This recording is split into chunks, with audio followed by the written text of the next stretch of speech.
전장은 이미 인간의 숨결이 끊어진 지 오래였다. 허공에는 선열이 말라붙어 비릿한 냄새로 떠돌았고 땅은 피와 살점이 엉겨붙어 검붉은 진흙으로 변해 있었다. 부러진 창끝과 지지겨진 방패, 반으로 잘려나간 검신과 부러진 창기병의 창대가 뒤엉켜 하나의 거대한 무더기를 이루고 그 위로 무수한 시체들이 겹겹이 포개져 있었다. 어떤 것은 머리가 없었고 어떤 것은 허리 아래가 통째로 사라져 있었다. 눈알이 빠져 흙 속을 향한 시체도 있었고 두 눈을 부릅뜬 채 하늘을 올려다보며 굳어버린 얼굴도 있었다. 이미 숨이 멎은 지 오래였건만 그 표정은 아직도 마지막 순간의 공포와 당혹 그리고 끝내 내려놓지 못한 원망을 드러내고 있었다. 천마신군과 무린맹 연합이 마지막 혈전을 벌인 곳, 그 끝자락이었다. 승부는 이미 났다. 천마신군은 무너졌고 천마신교의 기치는 불길에 휩싸여 재처럼 흩어졌다. 그러나 이 승리라는 이름의 결과가 남긴 것은 누구의 것도 아닌 시체들 뿐이었다. 어느 문파의 제자였는지, 어느 세가의 가문이었는지 그 모든 표식은 피와 흙과 불길 속에서 지워졌다. 남은 것은 잘린 팔과 다리, 찢어진 도포와 무복, 그리고 서로의 가슴팍을 꿰뚫은 검자루들 뿐이었다. 그 처참한 정적 속에서 죽음의 기운으로 가득 찬 전장의 한가운데 단 하나의 숨만이 아직 꺼지지 않고 남아 있었다. 피로 검게 변한 무복 속 쓰러진 한 사내의 가슴이 아주 미세하게, 그러나 분명하게 오르내리고 있었다. 누구도 그의 존재를 알아보지 못했고 누구도 그를 확인할 생각조차 하지 못했다. 전장을 정리하던 인부들은 멀찍이서 이 시체 더미를 바라보다가 그저 다른 무더기들과 다를 바 없는 죽은 자들 가운데 하나라고 여길 뿐이었다. 사내의 의식은 깊은 심연 속에 가라앉아 있었다. 꿈도 기억도 생각도 없는 완전한 공백. 그는 자신이 누구인지 알지 못했다. 이름이 무엇인지, 어느 문파에 속했는지, 무엇을 위해 이 전장에 섰는지 그 어떤 조각도 붙잡을 수 없었다. 다만 몸 어딘가에서 묵직하게 꿈틀거리는 기운만이 자신이 아직 살아있다는 사실을 알려주고 있었다. 심장 깊숙한 곳에서부터 팔과 다리, 척추와 어깨를 따라 서서히 번져나가는 뜨겁고도 차가운 흐름. 그것은 그가 기억하지 못하는 어떤 내공심법의 흔적이었다. 그 흐름은 처음에는 희미한 잔불에 불과했다. 바람 한 번에도 꺼져버릴 것 같은 미약한 온기. 그러나 죽음의 기운이 사내의 몸을 잠식하려 들수록 그 잔불은 오히려 더 또렷해졌다. 몸은 기억하고 있었다. 수십 년 동안 갈고 닦아온 호흡과 장법, 기맥을 타고 도는 운기법, 생사경을 넘나들며 다져진 내력의 길을. 의식은 비어 있었지만 육신은 그 모든 것을 잊지 않고 있었다. 사내의 숨이 아주 조금 더 깊어졌다. 피로 굳어 딱딱해진 무복 안쪽에서 심장박동이 미세하게 속도를 되찾기 시작했다. 처음에는 느리고 불규칙했으나 이내 일정한 리듬을 찾아가기 시작했다. 그는 여전히 눈을 뜨지 못했지만 내면 어딘가에서 어둠이 조금씩 걷히고 있었다. 끝이 보이지 않던 검은 수면 위로 희미한 빗줄기 하나가 떨어지듯 감각이 한 올 두 올 되살아났다. 먼저 찾아온 것은 통증이었다. 갈라진 피부와 부러진 뼈, 찢긴 근육과 타들어간 기혈이 한꺼번에 비명을 질러대는 듯한 고통. 그 고통이야말로 자신이 아직 살아있다는 가장 생생한 증거였다. 사내는 본능적으로 이를 악물었다. 그러나 그의 입술은 갈라져 있었고 혀는 피와 먼지에 뒤엉킨 채 메말라 있었다. 머릿속은 여전히 새하얗게 비어 있었지만 내공의 흐름은 점점 또렷해졌다. 가슴과 단전에서 시작된 기운이 척추를 타고 올라가 어깨와 팔꿈치, 손목까지 번져갔다. 이어 허리와 다리, 발끝까지 그 온기가 흘렀다. 마치 오랫동안 얼어붙어 있던 땅이 봄 기운에 녹아내리듯 굳어있던 근육과 관절이 서서히 감각을 되찾았다. 그는 몸을 조금만 움직여보려 했다. 손가락 하나 까딱하는 일조차 힘에 붙였지만 오래 쌓인 무학의 힘은 그조차 허락해주지 않았다. 손끝이 떨리며 흙바닥을 긁었다. 비릿한 냄새와 함께 차갑고 끈적거리는 감촉이 손바닥에 전해졌다. 눈을 뜨지 않고도 알 수 있었다. 그것이 무엇인지.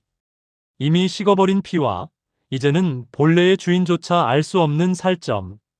그의 몸은 전장의 한가운데 쓰러져 있었고 사방은 시체와 피와 죽음뿐이었다.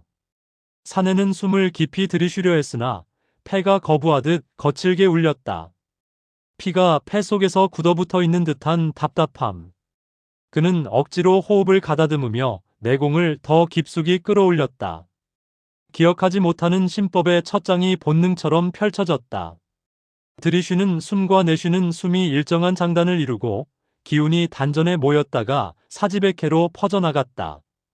죽음의 기운이 몸을 파고들 때마다 그 기운은 다시 안쪽으로 몰려들어 그것을 밀어내고 살을 지켜냈다. 얼마나 시간이 흘렀는지 알 수 없었다. 전장의 하늘은 어느새 노을빛으로 물들어 있었고 붉은 빛이 피로 얼룩진 땅을 더욱 붉게 물들이고 있었다. 사내는 서서히 눈꺼풀을 들어 올렸다. 시야는 흐릿했고 초점은 쉽게 맞춰지지 않았다. 그러나 조금씩 형태가 드러나기 시작했다. 부러진 창, 꺾인 깃발, 쓰러진 말, 그리고 그 아래 깔려있는 수많은 시체들. 조금만 눈을 돌리면 자신의 옆에도 등 뒤에도 닿는 곳마다 죽은 자들의 얼굴과 몸이 있었다. 기억이 없으니 그들 중 누구 하나를 알아볼 수 없었다. 그러나 그의 가슴 어딘가에서는 설명할 수 없는 묵직함이 피어올랐다. 이곳에서 무엇을 위해 검을 들었는지, 누구와 어깨를 나란히 했는지, 누구를 향해 칼끝을 겨누었는지 떠오르지 않았으나 자신의 손이 분명히 많은 생과 살을 가른 것만은 알 수 있었다. 손가락 사이로 스며든 피의 감촉이 그 사실을 말해주고 있었다. 그는 비틀거리며 몸을 일으켰다. 다리는 자신의 것이 아닌 것처럼 떨렸고 허리는 부러질 듯 아팠다. 그러나 한 걸음, 또 한 걸음, 그는 앞으로 나아갔다.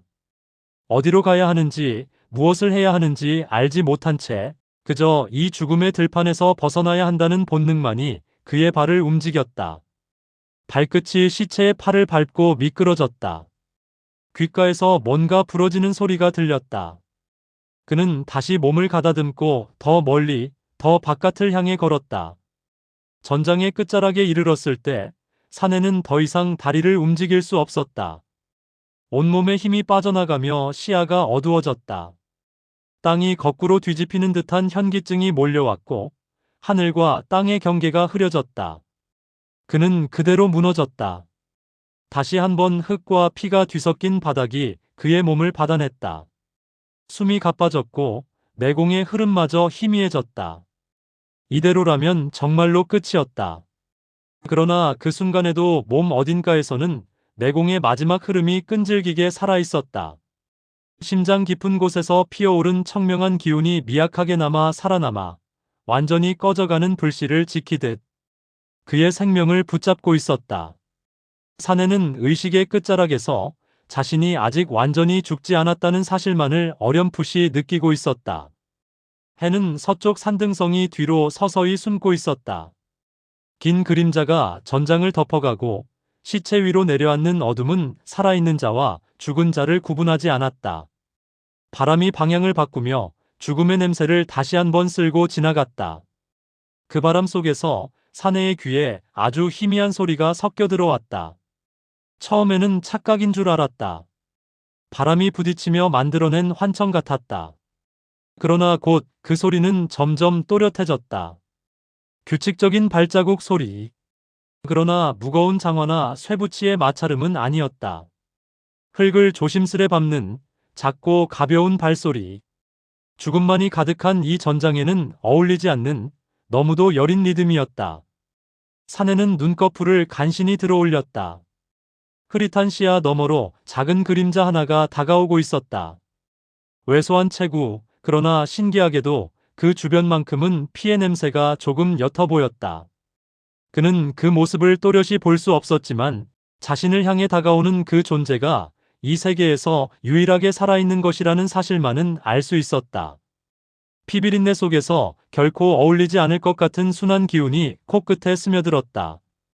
마치 비에 젖은 흙냄새와 같은 오래된 나무와 장작 냄새가 뒤섞인 따뜻한 향기였다. 그 기운은 죽음의 냄새를 조금씩 밀어내며 사내의 코끝과 폐 속으로 파고들었다. 조금 전까지 자신을 짓누르던 무거운 어둠이 아주 조금, 한 올 정도 거치는 듯했다. 사내의 의식은 허공과 현실 사이 어느 경계선 위에서 흔들리고 있었다. 눈앞에 보이는 것은 피와 살과 부서진 병장기뿐이었으나 귀 저편에서는 알 수 없는 메아리가 울렸다. 언젠가 어디선가 들었던 함성, 동료의 웃음소리, 누군가 자신의 이름을 부르는 듯한 아득한 음성. 그러나 그것은 손을 뻗으면 닿을 것 같으면서도 곧장 먼 안개 속으로 흩어져 버리는 헛개비 같았다. 붙잡고 싶어도 붙잡히지 않는 그 메아리는 오히려 자신에게 아무것도 기억나지 않는다는 사실만을 더욱 선명하게 각인시켰다. 그는 자신이 누구였는지, 무엇을 지키기 위해 검을 들었는지 떠올릴 수 없었다. 다만 몸속 깊은 곳에서 무언가 중요한 것을 반드시 잃어버렸다는 공허함만이 먹먹하게 울리고 있었다. 살아남아야 한다는 생각조차 선명하지 않았다. 다만 내공의 흐름이 죽음을 밀어내고 있다는 사실이 그가 아직 완전히 포기하지 않았음을 보여줄 뿐이었다. 사내는 자신도 모르게 손가락을 움켜쥐었다 폈다. 그 움직임에 따라 손바닥을 적시고 있던 피가 또렷하게 감겨들었다. 이 피가 자신의 것인지 누군가의 것인지 구분할 수 없었다. 그러나 그 끈적한 감촉이야말로 이 전장이 실제이며 자신이 아직 꿈이 아닌 현실 속에 놓여 있다는 증거였다. 그는 눈을 감은 채 천천히 숨을 들이켰다. 피와 흙, 불탄 기름과 썩어가는 살냄새가 한꺼번에 폐 속으로 밀려들었다. 그 혐오스러운 냄새를 견디며 그는 한 번 더 내공을 운기했다. 그것은 누가 가르쳐주지 않아도 알고 있는 몸에 새겨진 습관이었다. 조금 전까지 그는 이곳에서 죽은 자들과 다를 바 없는 존재였다. 그러나 지금 전장의 저편에서 다가오는 그 작은 생명의 기척은 이 죽음의 바다에 미세하게 남아 파문을 일으키고 있었다. 사내는 자신도 모르게 그 기척을 향해 귀를 기울였다. 발자국 소리는 결코 빠르지 않았다. 허둥지둥 달려오는 것이 아니라 두려움과 호기심을 동시에 안고 조심스레 다가오는 발소리였다. 그 발걸음이 시체에 걸려 멈칫할 때마다 사내의 가슴 안쪽에서는 설명할 수 없는 감정이 미세하게 꿈틀거렸다. 그것이 안도인지 불안인지 혹은 어쩌면 오래전에 잃어버린 무언가를 다시 만날지도 모른다는 희미한 기대인지 그는 알지 못했다. 그리고 바람보다도 가느다란 어린 숨소리가 들려왔다. 그 소리는 사내의 마지막 의식을 간신히 붙잡아 주었다. 죽음밖에 남지 않은 전장 위에서 그것은 이 세상에 아직 생명이 남아있음을 알려주는 가장 처음이자 유일한 목소리였다. 전장의 바람은 찬 기운을 품고 있었다. 그러나 그것은 단순한 한기가 아니었다. 죽음이 오래 머물러 식어버린 기운, 피비린내 속에 남은 차갑고 무거운 기류가 바람을 통해 흘러가며 사내의 살갗을 스쳤다. 마치 죽은 자들의 마지막 숨결이 바람에 실려 괴괴한 울음을 흘리는 듯했다.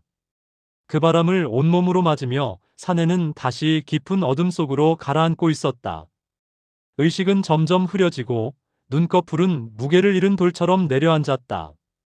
그러나 완전히 떨어지기 전 그의 가슴 한가운데서 아주 가느다란 떨림이 일었다. 그 떨림은 심장의 박동과도 달랐고 고통의 경련과도 달랐다. 그것은 내공이 움직이려는 미세한 신호였다. 세상은 기억나지 않아도 이름을 모른다 해도 몸이 기억하는 호흡과 심법의 방법만큼은 잊히지 않았다. 그것은 삶을 부여하는 마지막 자락이었다. 사내는 눈을 감은 채 미약한 기운을 단전으로 모으려 했다. 처음에는 기가 모이지 않았다. 기맥은 여기저기 끊어져 있었고 전신의 고통은 흐름을 방해했다. 단전은 텅 빈 항아리처럼 공허했고 혈맥은 찢어진 천처럼 곳곳이 갈라져 있었다. 그러나 그는 포기하지 않았다.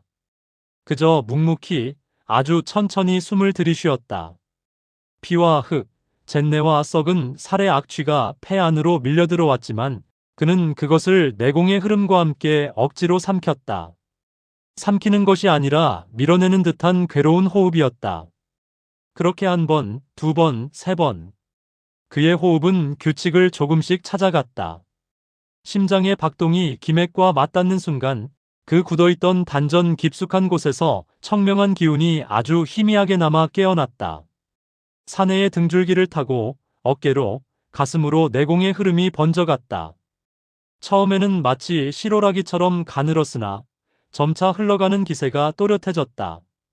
기가 흐를 때마다 통증이 번져나갔지만 그 고통은 죽음이 아니라 생으로 돌아오는 과정의 아픔이었다. 그는 숨을 눌러 들이켰다.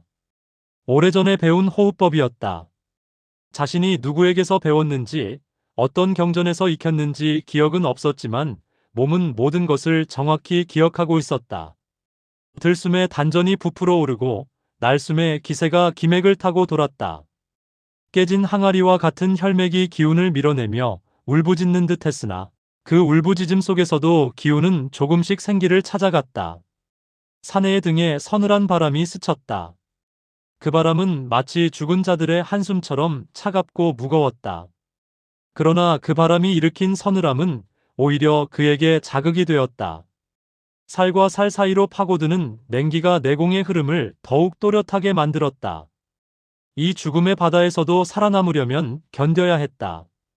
아니, 견디는 것만으로는 부족했다. 몸이 스스로 살아있어야 한다고 주장해야 했다. 그때 그의 몸속에서 막혀있던 하나의 혈맥이 툭 하고 열렸다. 아주 미세한 감각.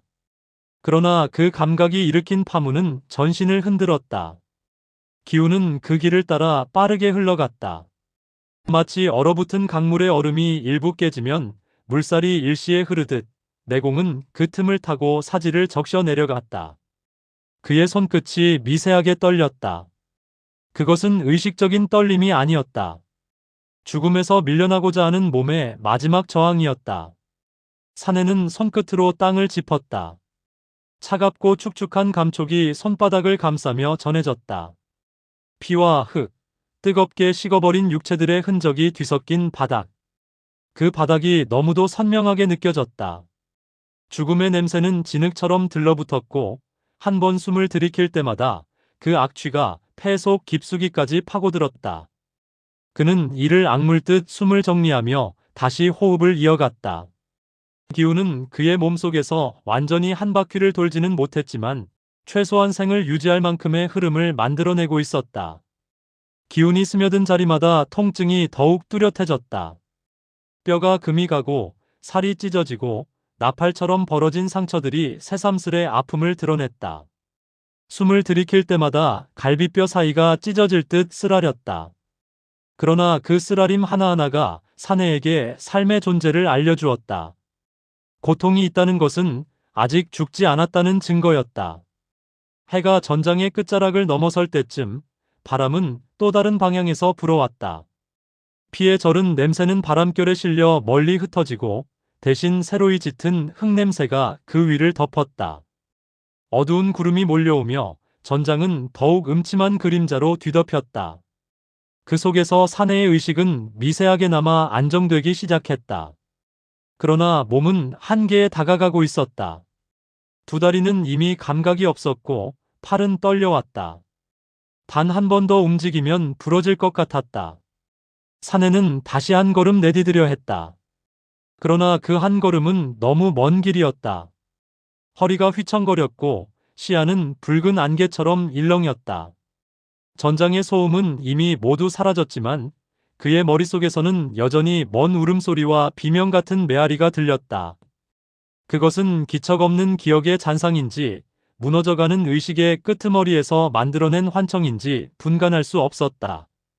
그리고 결국 그는 한 번 더 쓰러졌다. 이번에는 더 깊게, 더 완전히 땅에 몸이 파묻혔다. 그러나 쓰러진 자리에서조차 그의 몸속 내공은 끊어지지 않았다. 가늘어질 대로 가늘어진 생의 실이었으나 그것은 아직 완전히 끊어지지 않은 줄기였다. 단전에서 미세하게 피어오른 청명한 기운이 생을 지탱하고 있었다. 그 기운은 마치 오래된 등잔불처럼 흔들렸지만 꺼지지 않았다. 고요한 전장에서 홀로 흔들리는 단 하나의 빛. 어둠이 전장을 덮어갈 무렵 그의 귀에 희미한 소리가 스며들었다. 처음에는 바람의 울림과 섞여 알아듣기 어려웠지만 점점 선명해졌다. 작고 맑은 발자국 소리, 흙 위를 조심히 밟아가는 가벼운 움직임, 그리고 어린 숨소리. 그 소리는 사내의 마지막 의식을 붙잡은 유일한 빗줄기였다. 죽음이 모든 것을 잠식한 자리에서 아직 살아있는 세상의 첫 기척이 그를 향해 다가오고 있었다. 전장의 어둠은 점점 깊어지고 있었다. 해가 완전히 기울자 붉은 노을의 마지막 빗줄기마저 핏빛 들판 위에 사그라지고 남은 것은 검은 그림자뿐이었다. 그 그림자는 마치 살아 움직이는 듯 흔들리며 죽은 자들의 얼굴을 덮어갔고 그 아래에서 사내는 다시 한번 숨을 억지로 들이켰다. 폐는 여전히 불에 데인 것처럼 아파왔고 갈비뼈는 호흡할 때마다 비명을 질렀다. 그러나 그는 멈추지 않았다. 살아남기 위해서는 이 전장을 벗어나야만 했다. 의식이 흐려지기 직전 들려왔던 작은 발자국 소리는 어느 순간 멀어지듯 흐릿해졌고 사내의 귀를 스치는 것은 다시 바람뿐이었다. 소년의 기척은 아직 닿지 않았고 사내는 스스로 움직이지 않으면 끝내 이 자리에서 죽을 수밖에 없었다. 그는 피투성이가 된 손바닥으로 땅을 짚고 천천히 몸을 들어 올렸다. 팔목은 곧 부러질 듯 떨렸지만 내공의 잔불이 마지막 힘을 실어주고 있었다. 그는 무릎을 꿇은 상태로 한동안 숨만 몰아쉬었다. 수만 번 들이쉬는 데에도 폐가 찢어지는 듯했고 귀에서는 전장의 메아리가 아직도 잔향처럼 울렸다. 피비린내가 코끝에 들러붙어 떨어지지 않았고 입안에는 금속맛과 흙맛이 뒤섞여 있었다. 아무것도 떠오르지 않는 머릿속은 아직 텅 비었지만 몸은 자신이 살아야 한다는 사실 하나만을 고집스럽게 주장하고 있었다. 사내는 천천히 손을 앞으로 내밀었다.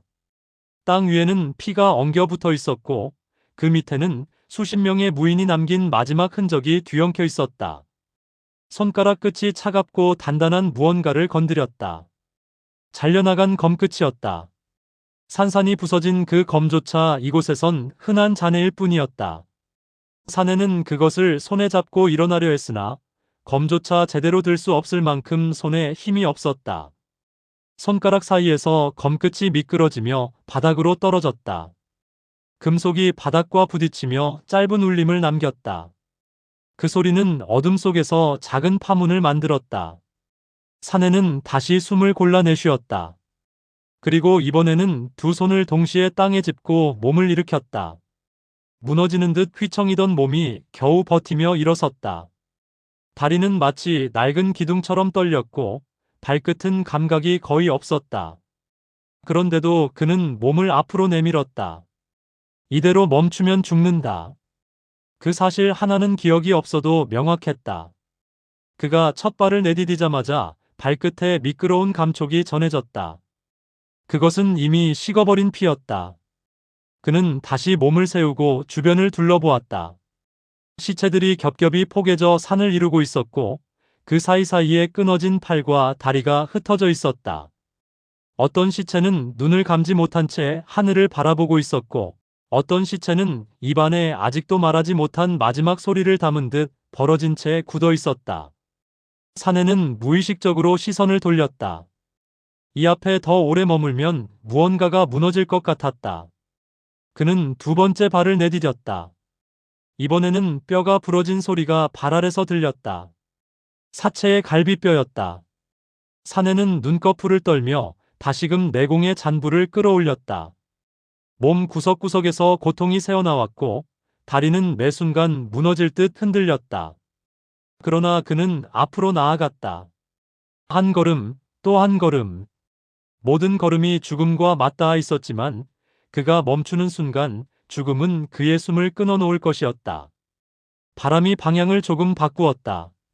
전장의 깊은 곳에서 멀어질수록 바람에 스며든 죽음의 냄새는 약해졌고 그 대신 먼 산의 흙냄새와 풀냄새가 아주 미약하게 남아 흘러왔다.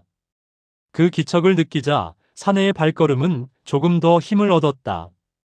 비록 그것은 희미한 변화였지만 그의 몸은 그것이 생이라는 사실을 직감하고 있었다. 그는 억지로 허리를 펴려 했으나 너무 많은 상처가 그를 짓눌러 허락하지 않았다. 대신 그의 눈동자에 작은 빛이 스치듯 지나갔다. 전장을 벗어나는 길은 결코 곧지 않았다. 사내는 수십 번 넘어진 듯한 흔적 위를 지나가며 발목을 삐끗했고 무너진 변기 더미에 걸려 무릎을 찧었다. 피가 다시 터져 흘러나왔지만 그는 인지하지 못했다. 고통은 이미 지나치게 익숙해져 감각이 무뎌졌고 몸은 생과 죽음의 경계에서 겨우 균형을 맞추고 있었다.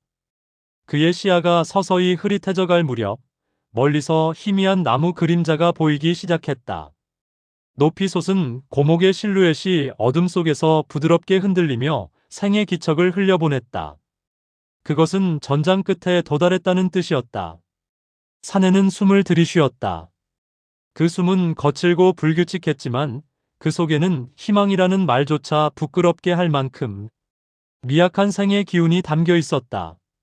한 걸음만 더 나아가면 그는 전장을 벗어나는 것이었다. 죽음의 바다에서 생의 숲으로 넘어가는 마지막 한 걸음. 사내는 남아있는 모든 힘을 끌어모아 발을 들어 올렸다. 그 순간 그의 허리가 비틀렸고 몸이 한쪽으로 쏠렸다.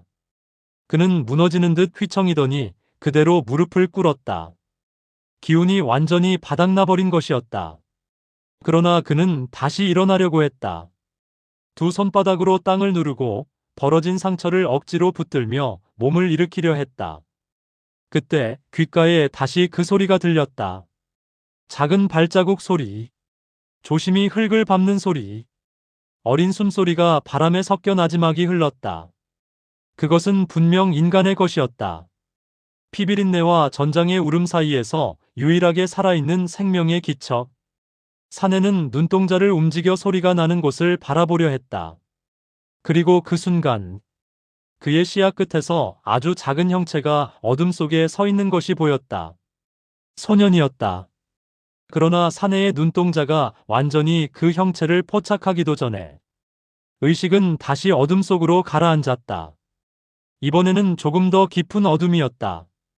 그러나 그 어둠 안에서조차 한 줄기 맑은 빛 같은 목소리가 아주 가까이서 들려왔다. 그 목소리는 죽음의 냄새를 이겨내고 사내의 마지막 숨에 닿았다. 전장의 끝자락에서 쓰러진 사내의 호흡은 거의 들리지 않을 정도로 미약해졌다. 폐는 검은 피의 잔해로 막혀 칼날처럼 예리한 통증을 뿜어냈고 기맥은 끊어진 실처럼 제 기능을 잃어가고 있었다. 그는 이미 죽음의 문턱을 반쯤 넘어선 상태였고 의식은 흐린 안개 속에서 끝없이 맴돌고 있었다. 이대로라면 그의 생은 조용히 그리고 무의미하게 사라질 운명이었다. 그러나 그 순간 그의 귀에 아주 희미한 그러나 명확한 소리가 스며들었다. 작고 가벼운 발걸음이 흙을 밟는 소리, 어린 호흡이 차갑게 식은 바람에 부딪혀 떨리는 소리, 그리고 그 사이에 섞여 있는 조심스러운 숨결. 사내는 깊은 어둠 속에서도 그 기척이 자신을 향해 가까워지고 있다는 사실을 느꼈다. 그 기척은 전장에 남아있는 어떤 차가운 풍경보다도 생생했고 죽은 자들이 남기고 간 울음보다 더 또렷했다. 소년이었다. 의식이 가물가물한 가운데 사내는 자신도 모르게 눈꺼풀을 억지로 들어올리려 했다.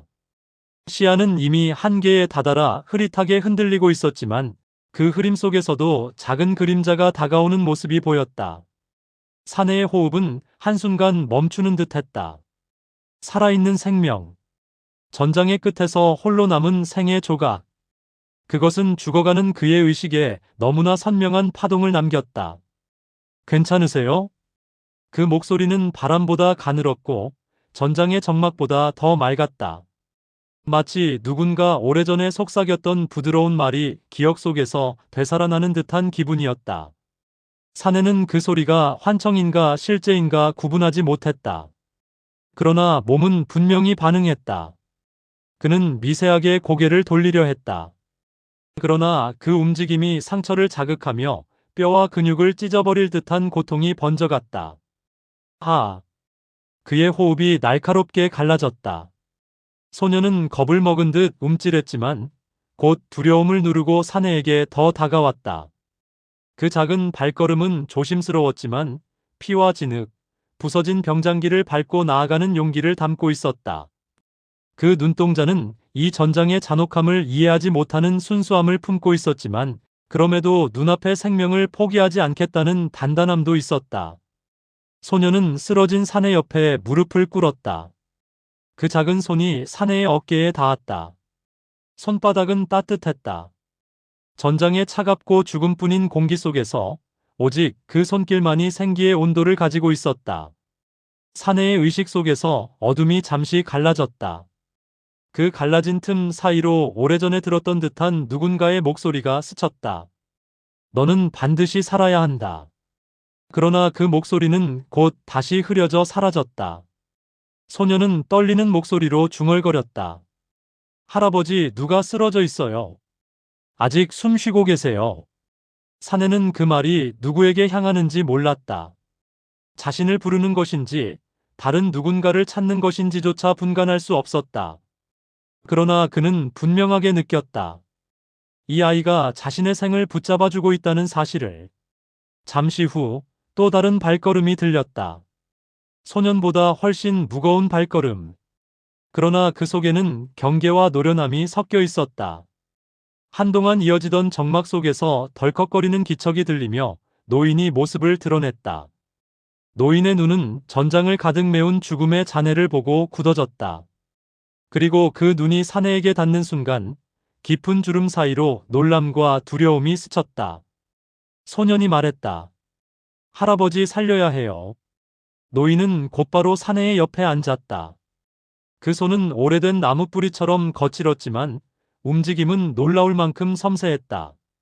그는 사내의 맥을 짚고 상처를 살피고 숨결을 확인했다. 그리고 낮고 무거운 목소리로 말했다. 살아있구나. 기적이다.